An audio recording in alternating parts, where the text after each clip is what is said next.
Hello, my fellow comic book collectors. Today is Wednesday, and on Wednesdays I do my Q&A. I actually have a list right behind me of a whole bunch of questions. So thank you for thank you for your questions. It was kind of funny because the week prior, nobody asked me any questions. So I'm really thankful that last week people asked me a bunch of questions. So without further ado, I'm going to get into your questions. If you have a question that you want to ask, please leave it in the comments below.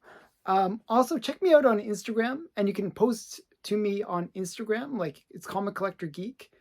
Follow me there because I post out like all the stuff that I'm buying, and also I give more insight into individual comics.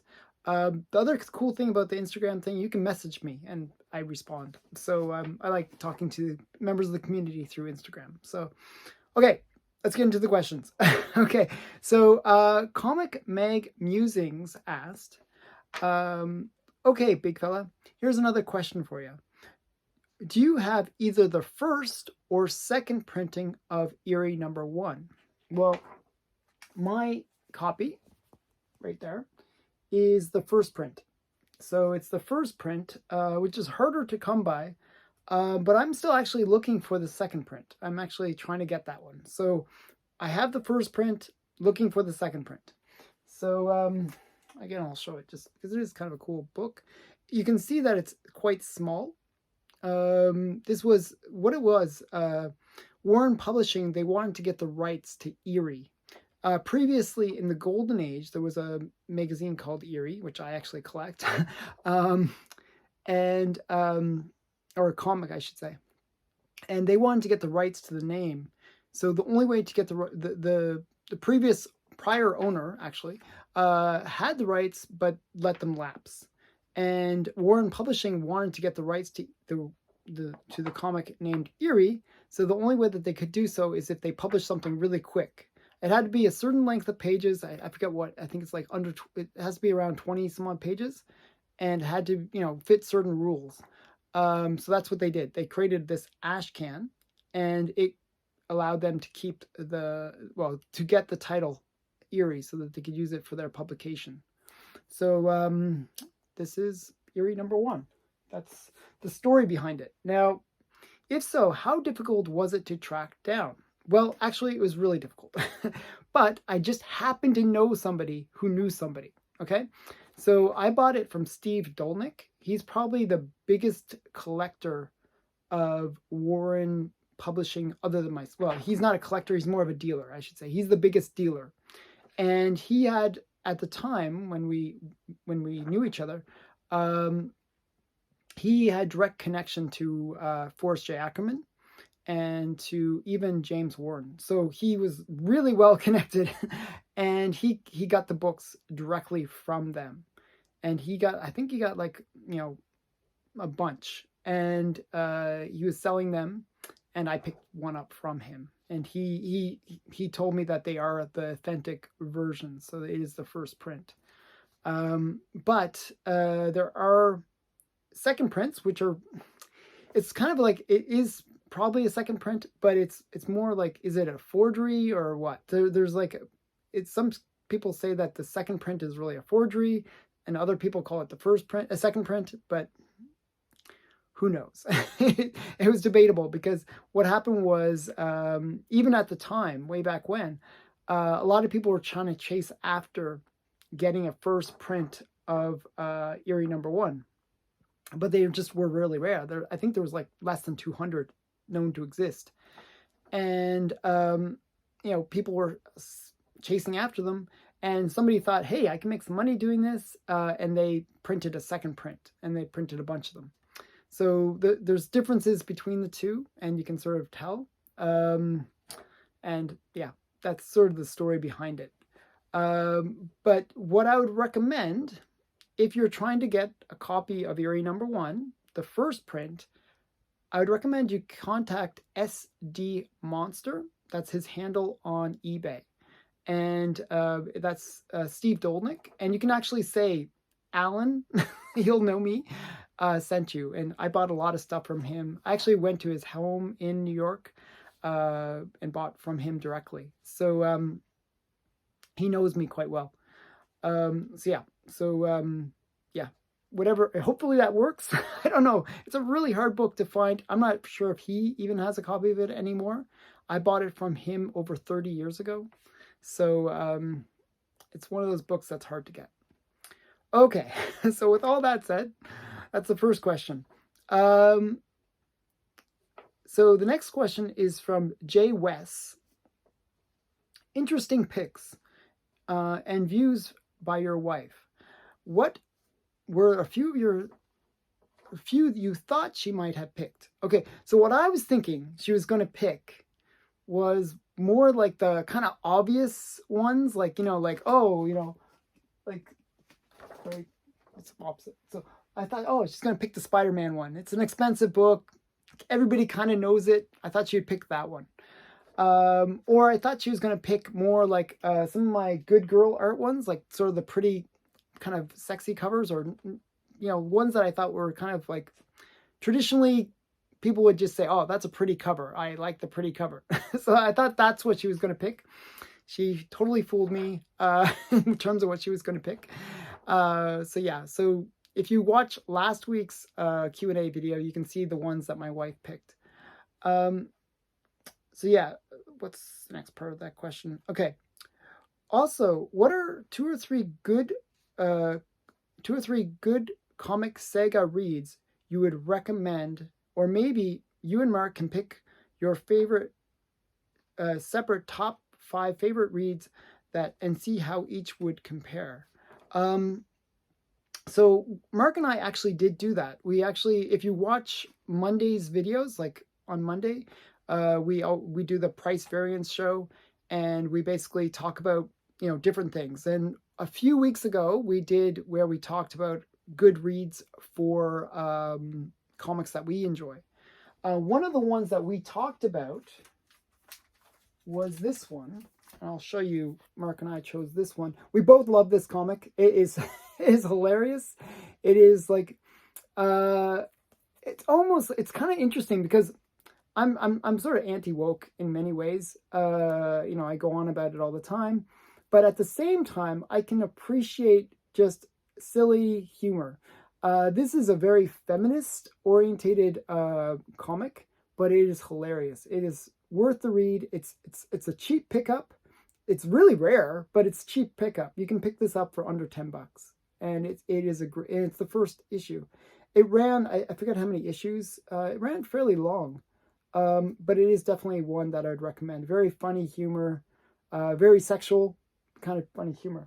Now, that was one that both Mark and I enjoyed. But another one, kind of more on the sexual side, is one that was recommended to me by one of my viewers, and I think it's a really good story. I think it's quite fun. It's a bit sexual, again. It's Sex Criminals. And this is by Matt Fraction and Chip Zdarsky. So it's a really good comic. Just really recommend this one.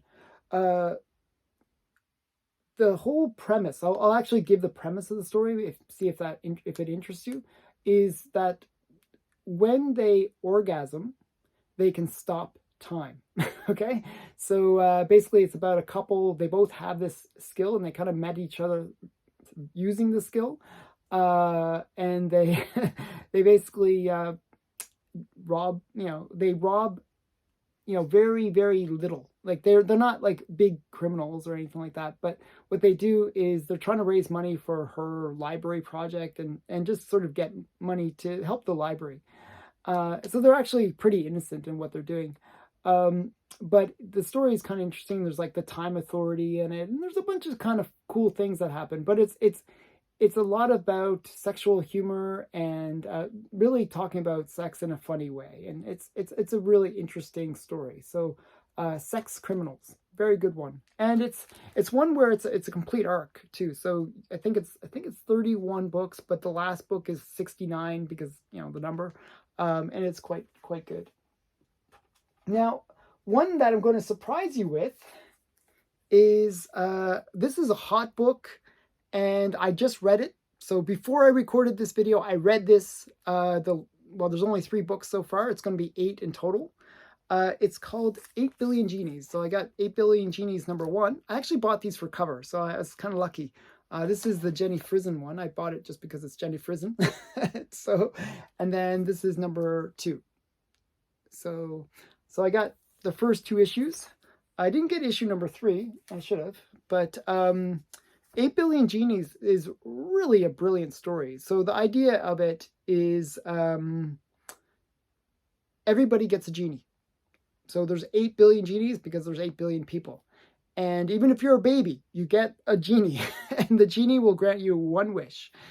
So the story is really about what kind of world will result from everybody getting a wish. You know, you can wish for anything. And sometimes the wishes will cancel each other out. So if I wish to be, wish for the end of the world, and somebody else wishes for the world to never end, well, those 2 wishes cancel each other out. So a lot of the wishes kind of cancel each other out. So yeah, so there's a lot of things like that. But one guy, he wishes for his bar. He's like, the most of the story happens in this bar. And he wishes for his bar not to be impacted by any other wish. So his bar is basically a wish safe house. It's like where you can go, where you're not going to be impacted by the craziness of the outside world. It's the one safe place in this whole crazy world. And that's kind of the story. There's some really interesting things, and people try to think of what's the best thing to wish for. And people were, you know, there's, you know, they show how the people that wished at the beginning wished for stupid stuff, and the people that wish a little bit later are kind of being a little bit more savvy about what they're wishing for. Because, for example, if you wish for a whole bunch of money, well, that's kind of useless because in this crazy new world, probably money isn't going to be of any value. So there's a bunch of things like that. So very good story. Now I'm going to recommend 2 that are a little bit older that I really enjoy. And I recommend you can kind of jump in on these ones. They're not story arc. Well, the first one's not a story arc. It's Goon. It does have a story arc, but it's individual stories as well. So the Goon, really great story. I recommend this one.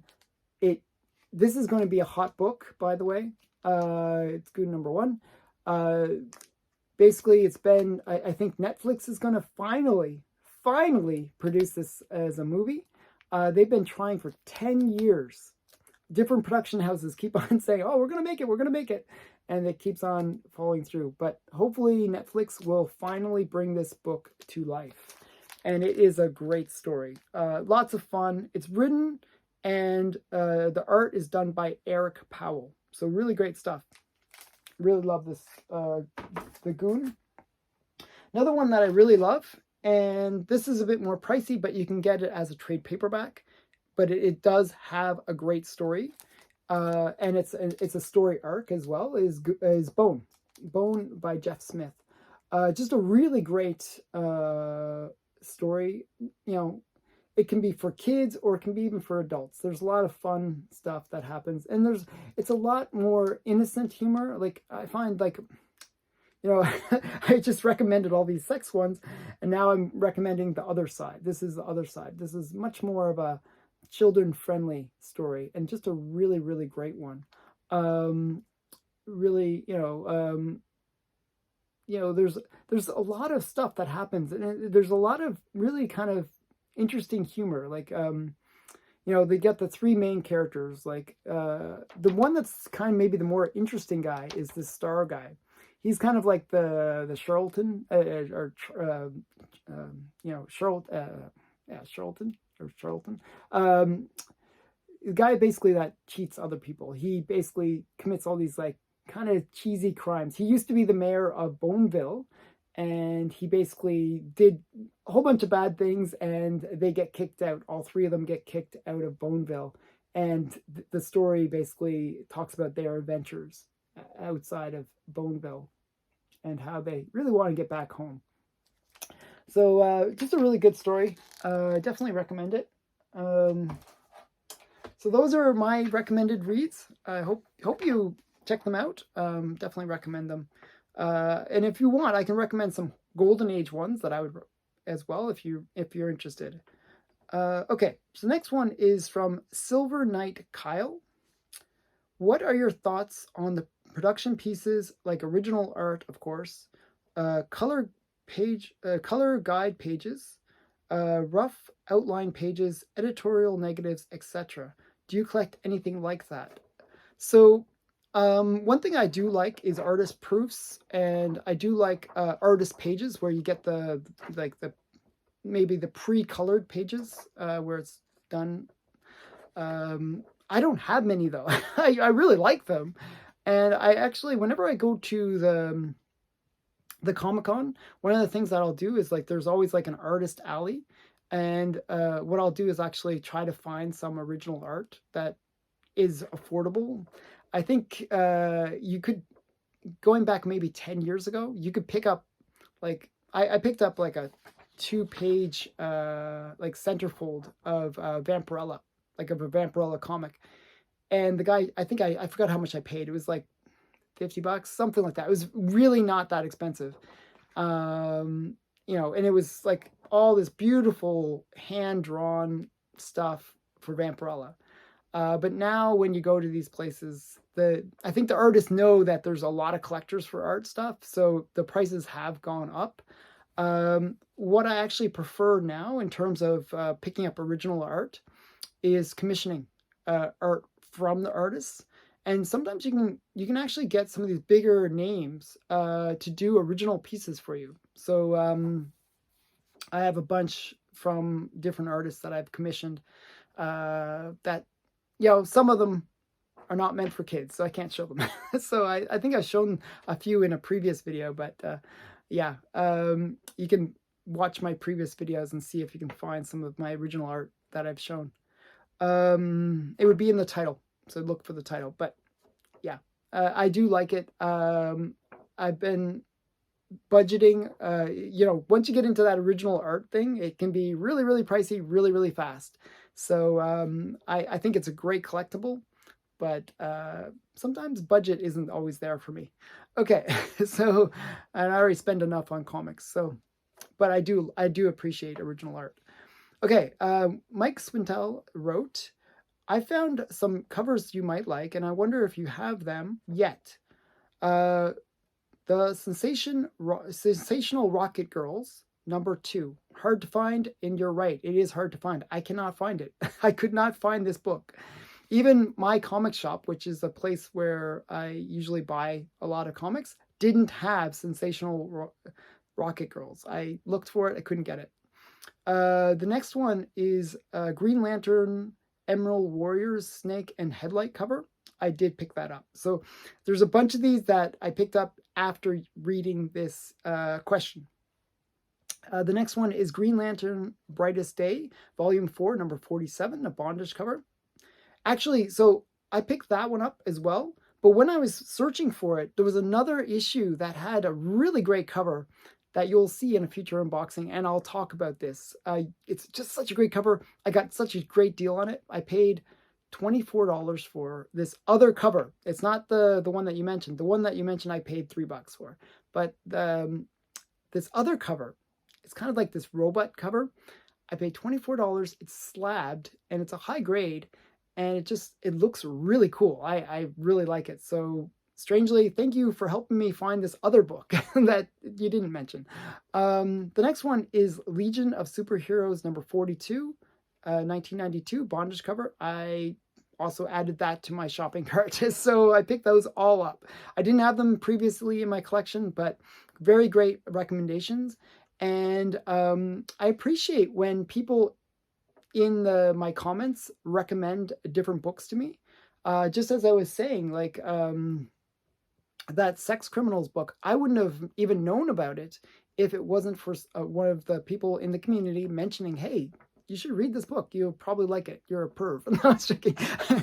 It was like really, it's a good story. So they recommended it to me. So I thank people for recommending good stuff to me. So thank you again. Okay, next question comes from Martin Bow. I hope I'm saying your name correctly. What equipment do you use to film and edit your videos? I laugh when I hear that edit your videos part. So just so you know, I've toyed with the idea of creating my own YouTube channel and showing off my comic collection.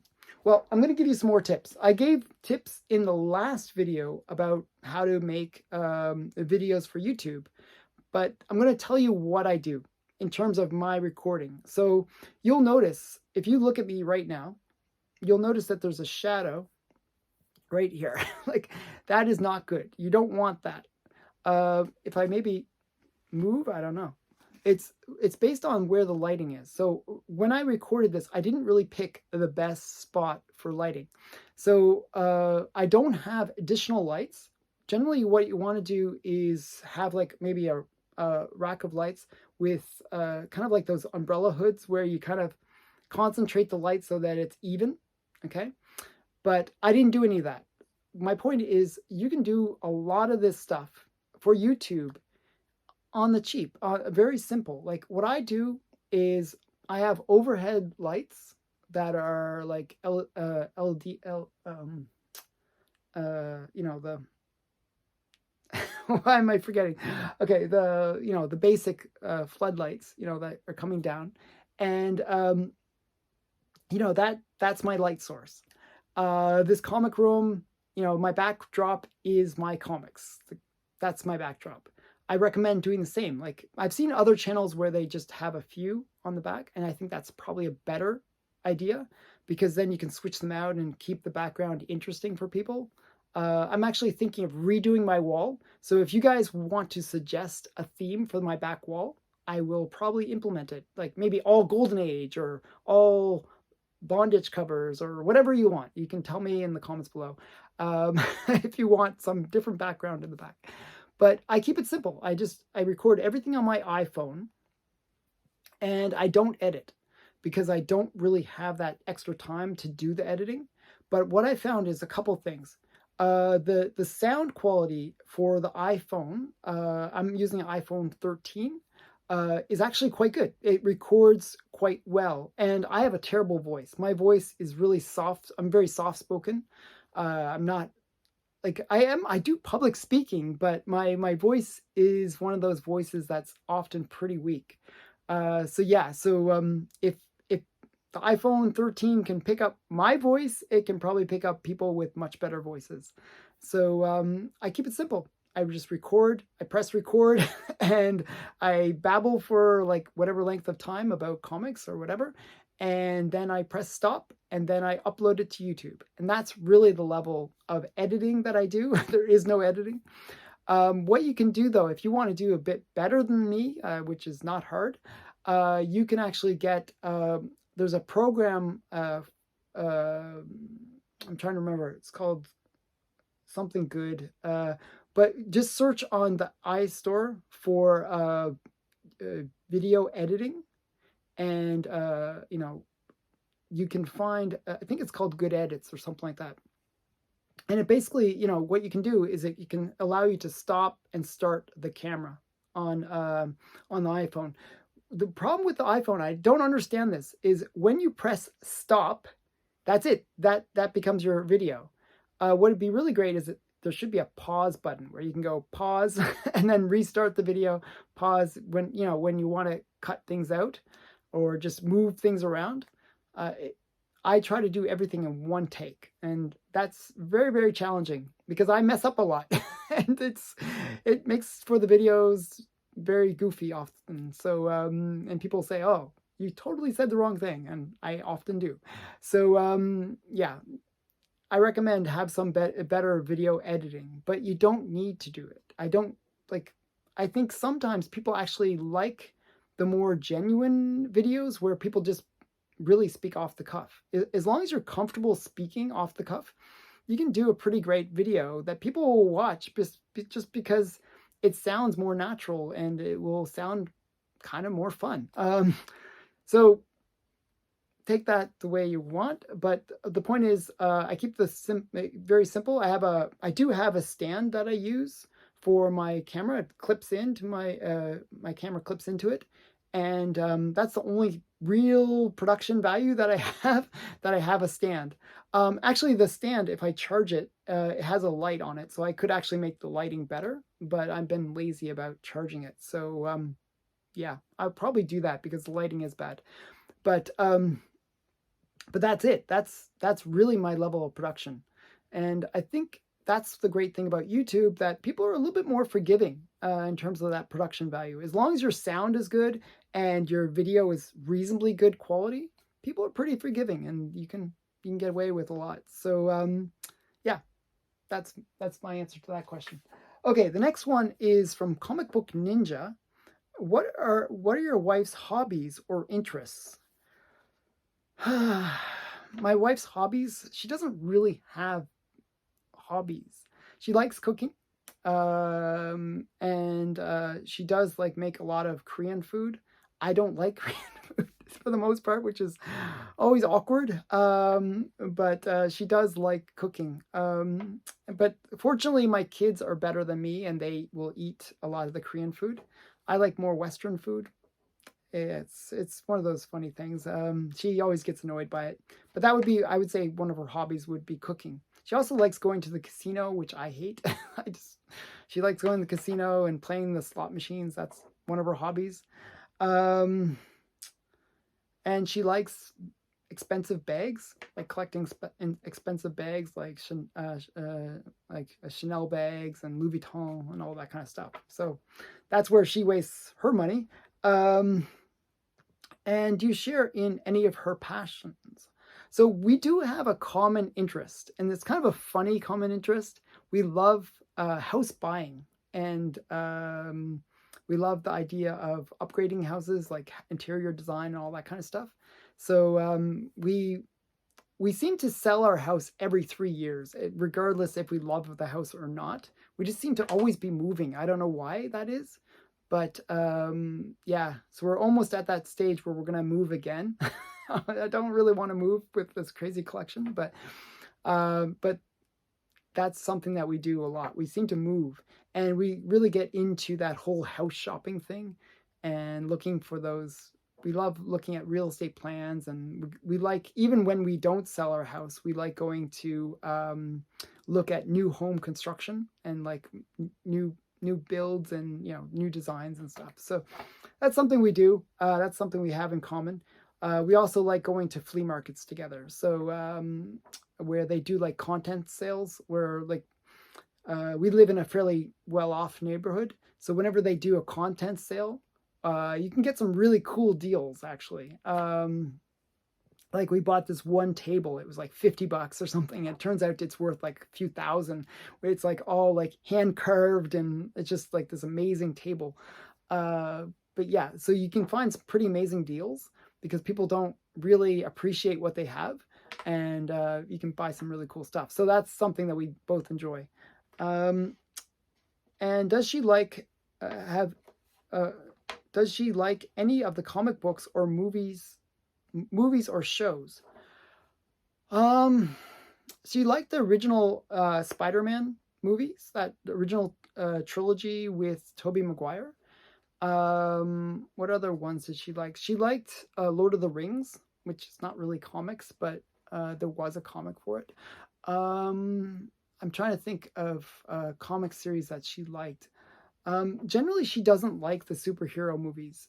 She will actually not come with us when we go to the movies, like when my kids and I go to the movies, because like she's not really into the superhero movies. And a lot of the comic related ones are superhero movies. But she likes a lot of horror movies. So we generally both have that in common. We like horror related content. Is there anything that you like in Korean pop culture, movies, comics, music, dramas, etc.? So right now, like my wife and I always go on about this. I would say that Korea is in a golden age right now where Korean culture is really, really popular. Actually, my kids were so resistant to learning Korean. We always tried to speak in Korean around them to try to encourage them to learn Korean. but they were really resistant to learning Korean. Now their friends are encouraging them to be like, "Oh, you're half Korean. You should speak Korean or do this." So they're actually more interested in Korean, language, and they're also interested in a lot more like K-pop and stuff like that. But we also watch a lot of Korean movies and TV series. So we'll watch um like the typical ones like what's it called uh, I'm trying to remember the name of it. Why am I blanking on the name of it? The one with like the masks and stuff. Squid Game.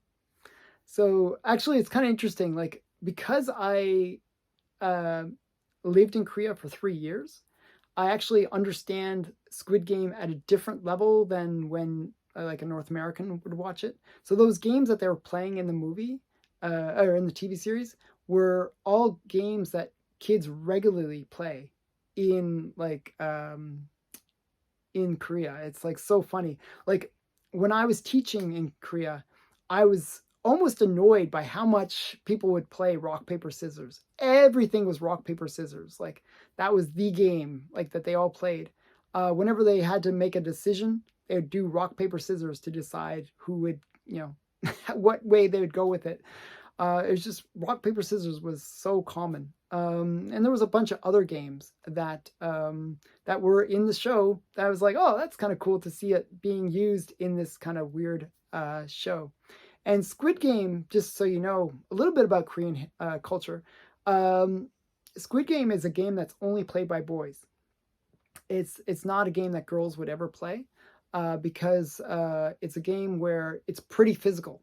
You will get like it's one that now probably wouldn't even allow you to play it in North America because it's pretty violent. It's like you push the guys, you have to hop on one leg, and it's all this kind of awkward stuff, and it's pretty brutal. Like you like try to like tackle the other guy or throw them out of the squid, and it's kind of interesting. So it's not meant for girls. So my wife had very little experience or knowledge about that game, but it is a game that kids will play. They'll draw like a big squid like thing on like everywhere. It's like these sandy fields, so like a little squid on it. That's their playgrounds, so it's kind of rough.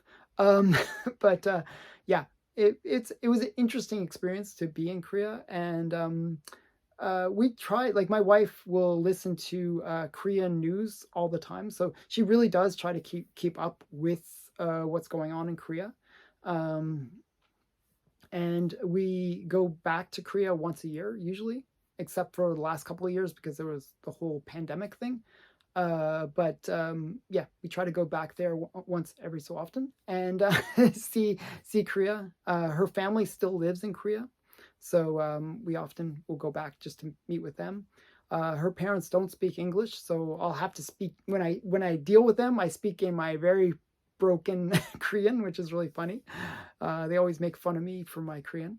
So yeah, it's kind of interesting. So we I wish she had more of interest in the comics, but she might change her mind. So the only way that I can see my wife changing her mind and kind of warming up to the whole comic thing, like she hates me doing these YouTube things. She's always telling me to stop, stop doing the comic channel. You waste too much time doing that comic channel, and she's really against this channel, by the way. But the only way that she'll warm up to it is if my channel grows to some big number, and then I can say, "Oh, look, I have like 1 million subscribers or something crazy," and and then it can sort of justify it for her. Or if more of her friends take an interest. So on the weekend, actually, it was kind of funny. Like we had some guests over, and I showed them my comic room, and they both, like, it was a husband and wife. They didn't really have much interest in comics, to tell you the truth, but they took interest. Like I was telling them about some of the comics, and they actually took interest. And later, after we went upstairs and we were eating all together, they actually started talking about the comics. They were actually interested in learning more about the comics. And my wife seeing other people being interested in the comics made her a little bit more open to the idea of the comics. And yeah, So that's always good. So if I can get more of the people around her to sort of appreciate my comics, maybe they will influence her into liking the comics as well. So I'm hoping, yeah, I'm hoping that will work. I'm just, it's one of those things. It's, it is what it is. You can't always have like everything being perfect. So I hope that answers all the questions well. And I hope you enjoyed me just babbling about these things. And if you have a question you want me to ask, or if you want me to show any books, or you have a question about certain books, please leave a comment below and I will do my best to answer them. So again, thanks for watching, and bye for now.